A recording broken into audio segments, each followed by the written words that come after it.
here. Oh, shit. Where's the check-in desk? Oh, shit. Let me tell you about the time I missed my flight to Singapore. Yeah, here's another travel tale.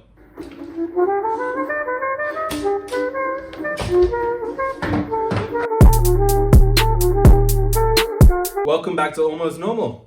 If you haven't been here before, welcome. If you come here regularly, I love you. I almost missed my flight. Let's get into it. If you're taking a short haul flight in Hong Kong, you just need to be at the airport like 45 minutes before check-in closes. You actually only really need to get there like half an hour before check-in closes. If you've got no bags, like it's a big airport in Hong Kong, they've got loads of desks, you get through check-in like easy.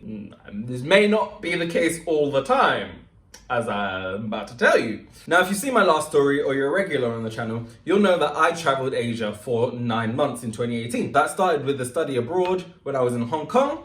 And in that time, I had a delightful timetable. It was fantastic. The flavor is immaculate. Was everything I could want from it, but not more. Essentially, my timetable was a full day on Monday, Tuesday off, 1 class Wednesday morning, and that was me for the whole week. So that meant that I had a lot of free days to go traveling when I wasn't in uni. And what I tended to do when I wanted to travel was go to my classes on the Monday, 10 until 4:30, with no breaks in between. Tuesday I'll have my day off. And then I would skip my Wednesday class because I wanted to travel. Essentially what I would do was leave Monday night, go traveling, then come back on Sunday. So I had pretty much 6 days of holiday to go on little trips, because that's what everyone was doing when I was in Hong Kong. It's very, very much like the London of Asia. And you can get lots of cheap flights going to lots of different places in and out of Hong Kong.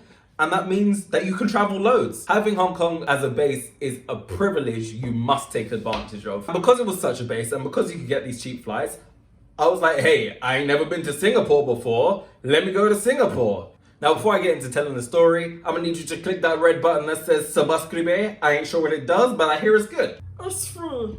You can click the button if you like. I'm not gonna... I ain't forcing you to do it, but like, it would be nice if you did, you know? How many good deeds have you done today? Let's click those buttons. But yeah, you know, it's up to you, really. Please. Anyway, searched up online, found flights to Singapore, Skyscanner, that's your boy. Return flights to Singapore were like £74 or something like that. It was cheap. It was like in the range of the £70 to £100 kind of price. I can double check actually, it was this much. I was like, hey, I'm going on a little solo trip. One downside to having such a fantastic timetable was that my friends didn't have as good a timetable as I did. Tia. But, needless to say, that didn't stop me. Anyway, I packed my bag. Did I go out the night before? I'm not even sure if I went out the night before. Irrelevant. Maybe I did go out the night before. Again, anyway, irrelevant. Bags packed, got my stuff, but I planned to get on the bus to go to the airport, and yeah, it wasn't gonna happen. Like, it wasn't happening. I looked at the time, there was not enough time to get the bus, but it's cool. Because I was like, I know that I can get a taxi, and you know what? Like, taxi takes approximately 40 minutes to get to the airport. When I left my accommodation, I had about an hour and 10 minutes before check-in closes. So I thought, yeah, let me get a taxi, called a taxi straight away, taxi came, and I was like, okay, yeah, life is good. 40 minutes, I'll get there, there'll be half an hour before the check-in closes, on the flight, life is good. Everything's hunky-dory. I'm in the taxi and honestly, like, I was tired.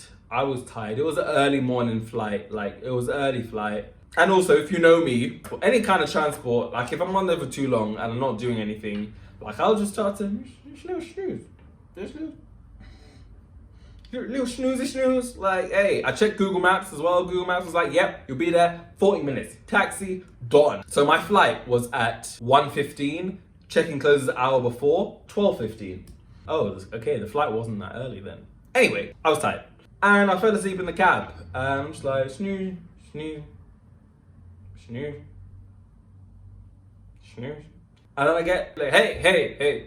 Oh, say what? I'm like, hey, what's up? He's like, we're here. I'm like, oh, sweet. That's excellent. Like, that's perfect. Now, usually a taxi to the airport is like 250, 300 HKD, which is like 25 to 30 pounds. But this one, the meter said 400. And I was like, that's strangely more than it usually is. But I was like, I ain't got time to waste. I'll pay this, let me go. I checked the time when I was getting out of the cab. It was like 12:13. So I had like 2 minutes before the check-in closed. But like, you know, it's an airport. The staff's gonna be there. Usually you can just pop someone through. It's all good. So I pay the taxi man, I hop out of the cab, grab my stuff, and running through the airport.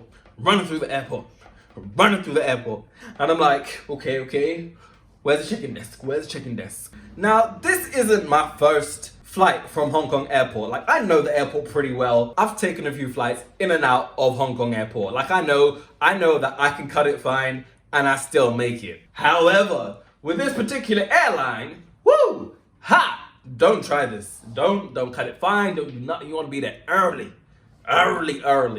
So I was flying with Scoot. Scoot is like the Ryanair of Asia. The flights are super cheap, and I'm looking, because I hadn't really seen the Scoot desk before. Like, I'd seen them dotted around, but wasn't exactly sure where it was. So I looked at the board. I was like, couldn't find it. Then I had a little like jog around, like where's the flight? So I walked over to where all the cheap airlines are, and I was like, where's the desk? Where's the check-in desk? Like, where are the people? Like, I'm like, oh shit, it's 12:15 now, where's the people? So I asked a different airline, like, where the Scoot desk was, and they were like, oh, they've gone home. What? They've what? Yeah, they've gone home. What time was your flight? It's like, what, 1:15? Oh, then your check-in closed at 12:15. Yeah, they've gone home. They've packed up and gone home. We saw them pack up.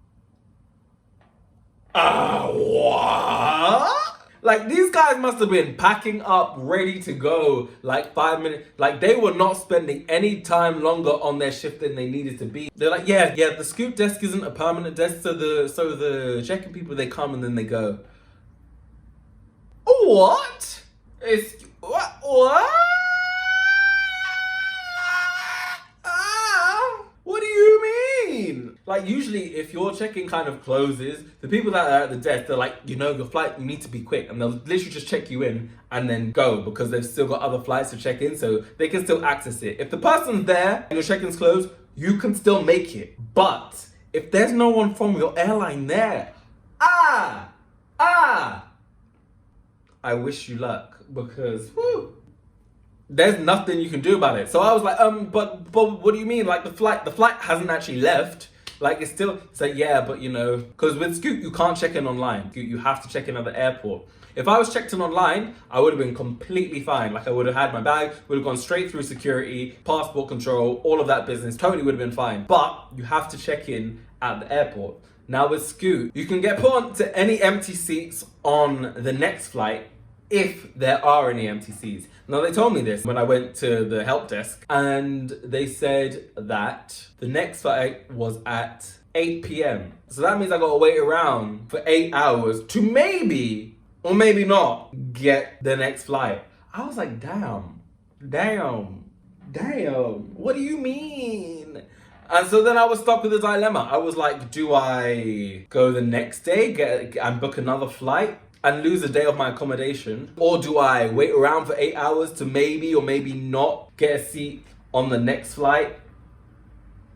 Or do I just book another flight for the same day? So I thought, okay. Flights are cheap generally. Let's have a look on Skyscanner. Let's see if there's any other flights going to Singapore today. Had a look on there. One-way flight to Singapore.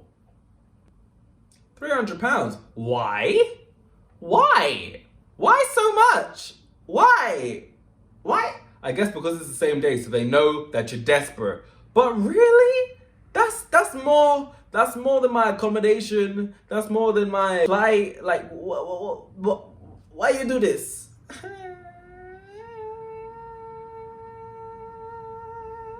Not cool at all. So I'm sitting in the airport. I sit around for about an hour. I'm like, what should I do? Should I go home? Should I wait till 8? Should I just pay the money and go? Like, should I just pay the money and go? I was really considering paying the money and going. because I was like, if I go home, I'm gonna waste a day. I'm gonna miss a day of my accommodation, and then I'm gonna have to come back, and then I'm gonna have to pay for a flight again, which still isn't even that cheap. I was like, damn, what do I do?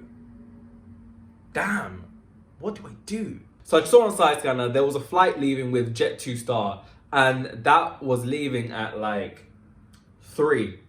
So I was like, you know what? Let's see if I can get it cheaper from the airline.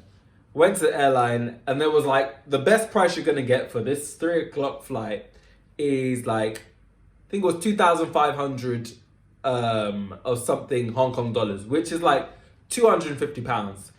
I was like, I'll get back to you. And 2 minutes later, I was back to him. I was like, yep, okay, take my money, take it now before I change my mind. Like, I'm going to Singapore. Let's not waste no time. Let's go. And I was booked onto the flight, and I went to Singapore. And that was that story. But it was tense. Like, I was sweating. But I've come to the conclusion, actually, that in the time that I was in the cab, yeah, because I calculated this perfectly. Like, I should have been there half an hour before check-in closed. And I was like, how did I get there? How was I an extra half an hour longer? And then I was thinking to myself, wait, the cab was an extra half an hour, but there wasn't really much traffic. And I was like, oh, but I did fall asleep. And I think to myself that maybe, just maybe, it's mental illness, isn't it? No, she's born with it. Maybe it's memory. No, maybe this shady taxi driver has just driven me around and around in circles for an extra half an hour.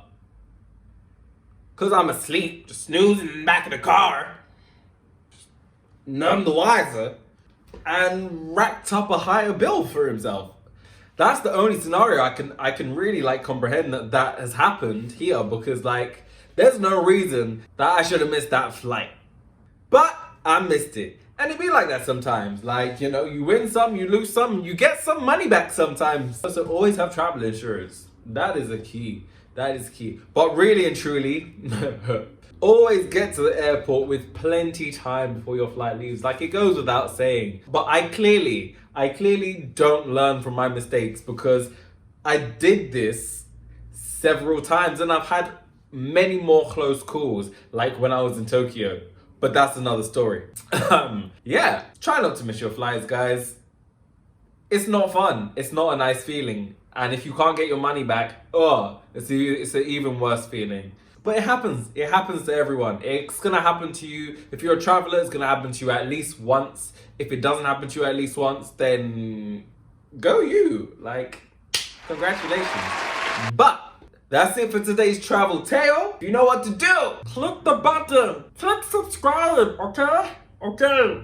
There you go. It's free. It's free to do. But that's it. I'm out. I'm gonna go roast some pumpkins or some shit. That's a lie. It's not pumpkin season. Bye.